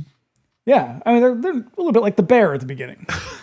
Not nearly as charming, but similar. Yeah. And there's more than one of them. Yeah, there's a whole bunch of them. They lower the marmots into the chamber, which distracts the priests. The Death Lord comes to life and kills them both, but the marmots fall off the line and run off to safety. And this is where I was like, there are too many fucking plots in this movie. This part was so I had to back it up a bunch to and be like, okay, they're shit, just what happened spinning here? out of control at this point. Kiri, this is where Kiri shows up and leads them to the cell, but it's already open. And this is the part where I was like, is she about to like fuck him over or something? Mm-hmm. And then like, nope. She's just like, I'm gonna go down here. See you guys later. Yeah. We also get more like sweet tiger pouncing. That's right. This tiger pounces on a lot of villains. And I'm here for it. Yeah. She leads Tal in, but Dar is looking for his panther, wanders off down the hall. Priest nearly gets a drop on him, but along comes a panther just to kill the shit out of him. It's fucking great. It's awesome. I'm fully in favor of tigers mauling bad guys. Or anybody, really. I was trying to think of my favorite tiger story. I don't think I have the tiger, the one where they're in the water is a good one, but I couldn't think of another good one. There is have you ever heard the Battle of Ramri? Have you ever heard about that? I've not. So this was during World War II, sort of towards the end of World War II. And I think it was Americans or British soldiers chased, these are not tigers, but they chased I think they're Japanese soldiers into this mangrove swamp area. Okay, so that would have been the Americans. Yeah, and so they chased them in there, and they knew that this area was known to be like very heavily populated by crocodiles. Is that what they have in I would India? imagine, yeah. So they very heavily populated, and so they just sort of chased this patrol in there, and then all night long, all they heard was people screaming and the sounds of machine gun fire, and like only it was like 400 men go in, 20 survive. Oh shit! All of them eaten by crocodiles. So there's another fun animal factor. That's crazy. Look, Wikipedia is full of stories of just animals eating people. It's great. So when Dar returns to the cell, he finds Kiri and Tal inside with the king with his eyes gouged out. And then they blindfold him just as Maax and one of the witches shows up and closes the cell door on them. And I feel like this zombie witch is a little bit different. Like she's the more primary than the other zombie witches. She looks cool as hell. Yeah, like how many zombie witches are there? Because as far as we know, it's like some Macbeth shit where there's like 3 witches, but like it seems like there's a lot of these witches. They've killed a lot of zombie witches at this point. There's got to be more than 3. But this one seems like she's kind of like the ultimate zombie witch. Okay. Yeah. Well, no, I guess the one at the end. Oh, but she's super sneaky. Yeah. So yeah, they blindfold the king just as Maax and one of the witches shows up, closes the cell door on them. It's not looking good, but here comes the panther, which causes Maax and the witch to jump into the cell with him. Dar squares off with the witch who throws pocket sand in his eyes. Pocket sand! Maax grabs Tal and puts a knife to his throat as Kiri approaches for the fight. And the witch. Now look, if Kiri was such a badass all this time, I feel like she could have contributed a little bit more. I know, right? Because all of a sudden she is like whipping asses. Yeah. You know? They could have given her a better weapon. Like, I feel like you have a good opportunity to give them cool weapons. Like, they give him that fucking crazy flippy blade thing. Yeah. But he never really uses it. No. It's a completely wasted opportunity. I mean, it's probably incredibly unwieldy. Probably. So the witch climbs up the ceiling to avoid Dar's wild blind swinging. He uses the panther's vision to see what's going on and realizes she's about to death drop on him. So he stabs up and gets her. I mean, different death drop, but a different kind. Kiri uses some ninja tricks to pull Maax's arm away from Tal's throat, and the kid escapes as the tiger breaks in and forces them to retreat. And the witch dies with a cackle again. It's great. I mean, maybe that's their death sound. Very camp. I love it. When they're escaping, the marmots lead the Death Lord on a comical chase around the pyramid's plumbing, while Dar and his party come upon a room with a big stone stairwell sealed off with a huge skull stone on a chain. And Tal lifts the skull so everyone can escape, and Dar stays behind. I gotta say, Tal kind of sucks a little bit. You know what I don't need in movies? Kids. He's a capable kid. I mean, he is our what's the kid's name in Phantasm? Kenny? Darren? Michael? Mike? Who's Michael? Okay. Mike. So Tal is Mike. Yeah. So he's leading us on our choose your own adventure. He's literally 13. Yes. More priests approach and Dar shuts them out with the door just as the Death Lord comes around the corner and wastes them all. Kiri shows back up, leads them to safety out of the pyramid and over a cliff's edge as the Death Lord fucks with the rope. Dar's hawk comes along and pecks at his head until he falls out of the shaft and to his death below. And that bird would eat that ferret in a hot second. Oh yeah, this is prime, like predator prey material. Yeah. Just like a bear with a trainer. Is this to the marmot? I know they've got an understanding though. They're bros. Mm-hmm. So Dar and Kiri jump and fortunately land in Sacco's hay carriage as he passes below. Good. So they're about to leave the city, but they find the gate shut. So Dar ties the marmots to the hawk and he delivers them to the room with the counterweight. And then they chew the rope, but along comes more Death Lords. And the guard at the counterweight also spots the marmots eating the rope and is about to kill one when the other one bites him on the dick. Nice. Yeah. More nut punching. There it is. I say, like, lucky for everyone, the gate opens as our heroes dive underneath it, falls on the Death Lords as they run under. Mm-hmm. Now, out on the wasteland, King Zed addresses a small group of refugees about arming up and killing Maax and his priests. And this fucking guy. I know, Dara's like, hey, listen, we got to deal with these Jun guys. And the king is like, who the fuck are you, man? And then he starts crying. Dar starts crying. Yeah. Now, hey, I have had a lot of crazy people yell at me in my life. I don't think I ever cried when they did it. No, because the king is like fuck this shit. Like, take your animals and fuck off, freak. And I would be like, or what we could do is me and my animals could drag you back to that fucking pit where we found you. Right. You crazy old hobo. I know. Tearfully, Dar does as he's told. At least he has his animal crew. I mean, I guess this is probably why I'm not a Republican, too. Because they all just fall in line. Yeah. I'd be like, eat a bag of dicks, man. Yeah. You're welcome for saving your life. If the leader is telling you this, and your thought is, man, fuck you. Not, yes, sir, I will lick those boots. And then he looks over to John Amos, and John Amos, like, very shamefully looks away, and I'd be like, oh, bitch. Yeah. He's got you on the payroll, huh? Mm-hmm. Yeah. Like, you're only a stone's throw away from getting shot in the neck. So he thinks he's alone, but here comes Kiri to comfort him. But she's cold comfort as best, telling him that he can't come with them, and she can't come with him. They're all dead if they take on Maax, but not the Horde, you see. Also, she's his cousin. This is right. Is this when that comes about? Is that when that comes around? When does that realization fall on him? When he realizes... It's not till the end of the movie, right? Yeah, we're getting there, but like, it's coming up. It's coming up. So Tal once again falls asleep as they plan the attack on the city. The ring's eye opens and Maax can see them planning. So Seth spots the eye in the right, in the ring, and he gouges it out with a hot poker. Then he throws it in the fire and it blows up. Yeah, and he's like, hey, old blind hobo. We obviously can't do this now. He knows what we're going to do. We got to come up with something else. And he's like, no, we sally forth. And I'd be like, look, you got to kill this old guy.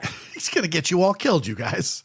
We have not had any time to get attached to him. He's been a fucking dick since we got introduced to him. Just fucking throw him to the wolves and move on. He sucks.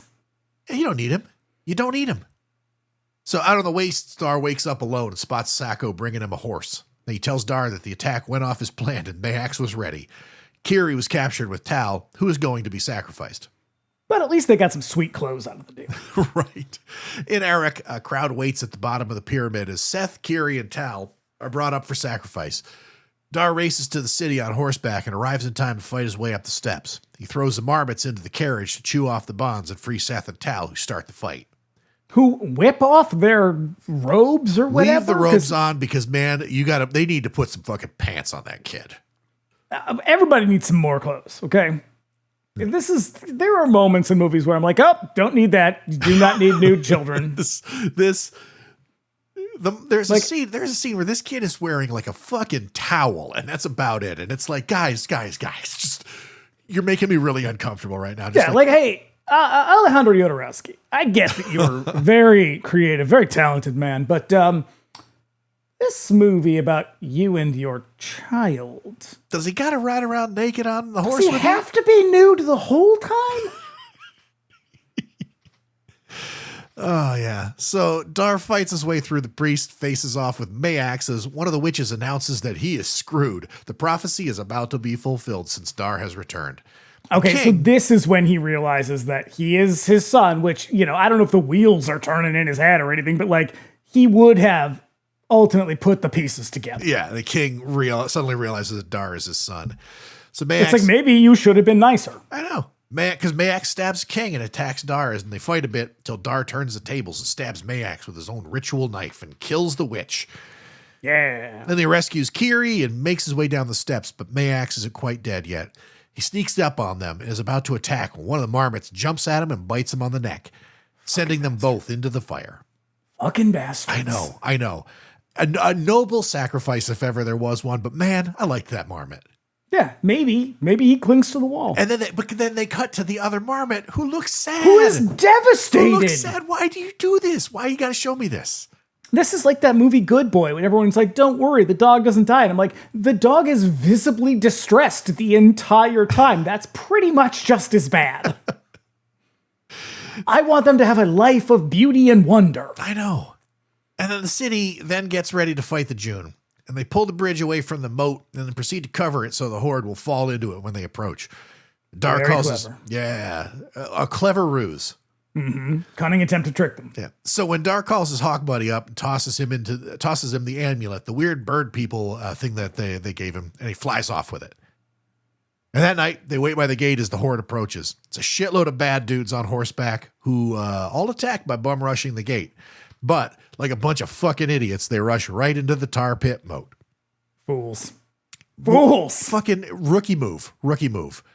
Several villagers try and approach the moat with burning torches to set it on fire, but are shot down by crossbows. Tal runs out. Here's the thing, though.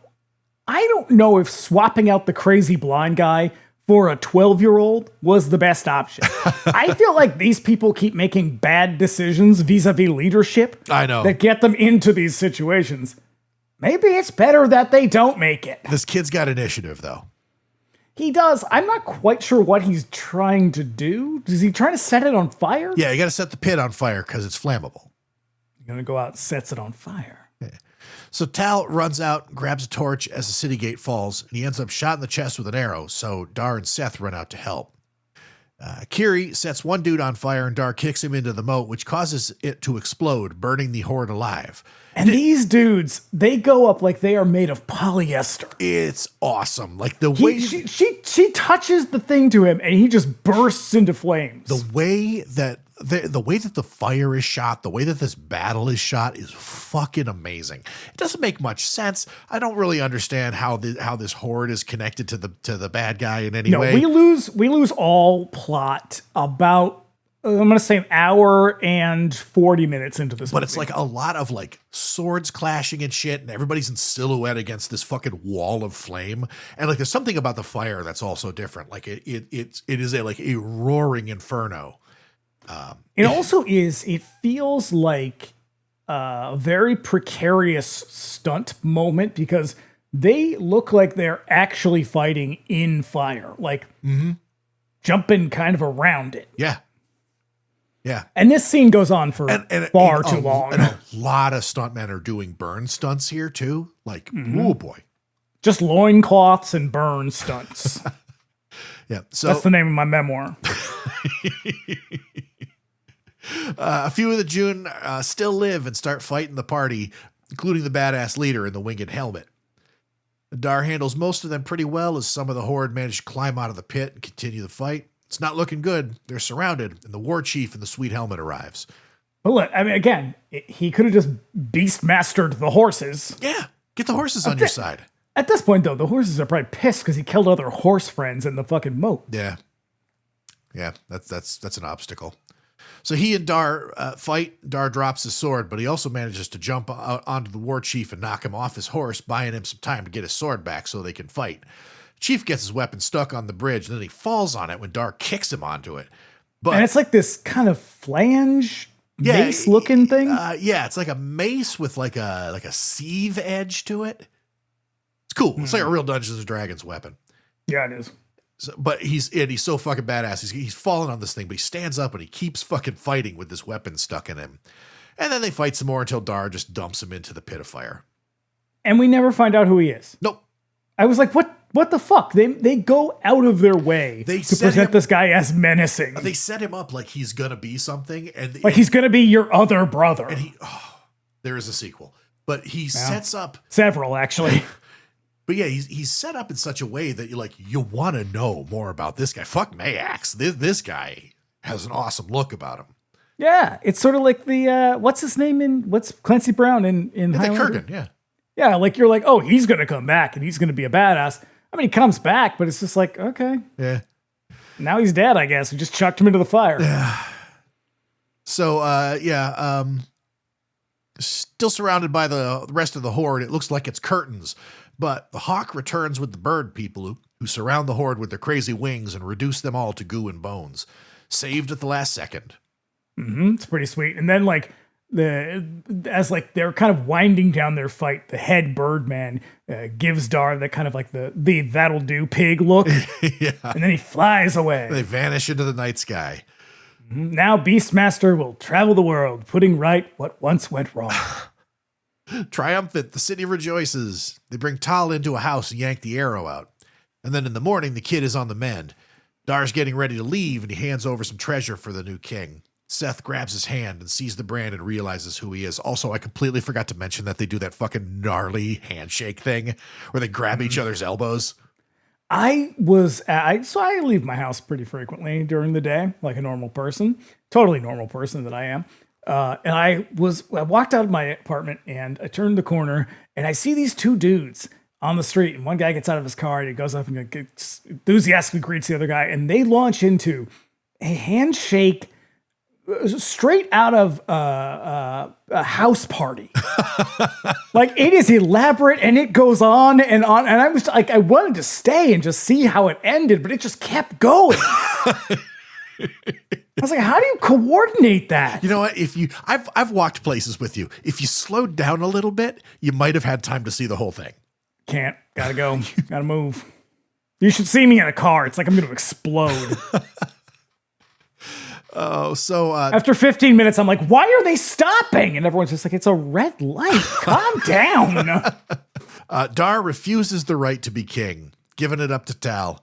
Yeah, this is when he's like, oh, also, I know you've been making out with your cousin, creep. Yeah. Yeah, and he makes his way out of town. Kiri chases him down. Tal takes the gift from Dar and climbs to the top of the pyramid with it, where he finds the hawk waiting for him. It's the boomerang. It's epic. Knife. Yep. It's epic. Yep. And now out on the waste, Dar walks alone, or so he thinks. Kiri catches up with him, and they make out. Now that he knows. Yeah. No, you can't. No plausible deniability. He knows that she is related to him. She is a blood relative, and they make out. Yeah. Incest is a weird way to close out your movie. What is happening? Huh, because that dynamic changed the whole Star Wars thing. Yeah. Yep. So also then the surviving marmot climbs out of the satchel with two babies. Mm-hmm. Yeah, very cute. Helicopter shot away, roll credits. Also, Star Wars. That's how you know when he was just like, I had always planned to have all these other ones written. It's like, bullshit you did. That means that you had incest built into your story, you fucking weirdo. Now, to be fair, turns out he was a fucking weirdo, but still, I don't think you had that planned. Yeah, they definitely did not have the Luke and Leia brother-sister thing hashed out by the time that they were doing Empire Strikes Back. Yeah. But what's your excuse, Don Coscarelli? He obviously does not. I can't get past this. He obviously is like, hey, it's not a big deal, right? Yeah. Right, everybody? Listen, I make no presumptions, but I don't know, maybe Don's made out with his cousin or something. And is looking to do it again. I feel like Don Coscarelli's telling on himself a little bit with this one. Maybe. Oh, what a movie. It is exhausting. This movie. It's a lot. It is way too fucking long. I felt like I lived 2 lives during this film. They could have, they very easily could have tightened this shit up where it wasn't like a fucking final boss and then another final boss fight. Like they could have probably condensed those two things into one. Especially to kind of like tie the two forces together, like Maax and his priests with this army that apparently he uses every now and then. Because that's the part that like really kind of bugs me, is because just when you think the fucking movie is over, it's not over. There's another 20 minutes to go. Yeah, this is the moment in Resident Evil where you beat the final boss and then Ashley yells, "He's regenerating." And you want to hang yourself because you just want the game to be over. Yeah, you just beat Metal Gear, and now you got to race your way out of the place with Liquid Snake chasing you in a Jeep. Yeah, I think here's my theory, that Don Coscarelli laid out this very convoluted, bonkers plot that's kind of thinly connected. And then the producers were like, yeah, you need a lot more sword fights in this movie. And he was like, all right, but I'm not cutting out this other incest crap. That's the real hot stuff that everybody's here for. And they were like, fine, whatever, leave it in. You just need more sword fights. That's all. Put some bird people in there too while you're at it. Yeah. Now that we've watched 2 Coscarelli movies, like reasonably pretty close together, I am left with the impression that he is a guy who writes scenes and then finds ways to tie them together. You know, and so like maybe he wrote the end first. Yeah. I think that can be interesting. Like when people do that, that can be interesting, but not in this kind of long form thing. Like if you're going to write a short story, you can sort of have a bunch of really cool moments and then you just kind of thread them together and you're good. But when you have a 2-hour movie that's just a bunch of set pieces, I'm fucking exhausted halfway through. Yeah. And also incest. Yuck. Come on. Thing is I enjoyed I had a good time watching this movie. I wish it were shorter, but I enjoyed it. It is dumb. It was fine. It is fucking dumb. It sort of gets the vibe right for sword and sorcery. Like it's not the sort of high fantasy epic shit. Like it is that kind of dingy, gritty, lone hero against like against the forces kind of thing that I do sort of appreciate in that world. But boy, it's got some problems. like a lot of problems. But, and incest isn't the only one. It's the biggest one, but it's not the only one. They got to put some pants on that kid, for fuck's sake. Put some pants on that kid. Yeah. That's another big one. But yeah, Beastmaster. Whew. Boy. Yeah. Okay, so what's next? Well, as you said, next week we are going to be talking the weird, melodramatic, and extremely campy House of Dark Shadows, which, if you don't know, is Dan Curtis's rerun at the series where he gets to make it as violent as he wanted to originally. It's strange. How much of Dark Shadows is... I save that. We'll talk about that shit when we actually do the movie. It's basically the first season. Okay. Well, half of the first season. And then, in 2 weeks, 99-cent rental. This show will be back with an even weirder made-for-TV moral panic film, Mazes and Monsters. Oh, yeah. We're going from one dungeon to another dragon. Yep. And if everything goes according to plan, I've roped somebody in to talk about it with. this poor fool. Mm-hmm. All right, guys. Well, that was Beastmaster. Be back next week for House of Dark Shadows. We'll see you in 2 for Mazes and Monsters.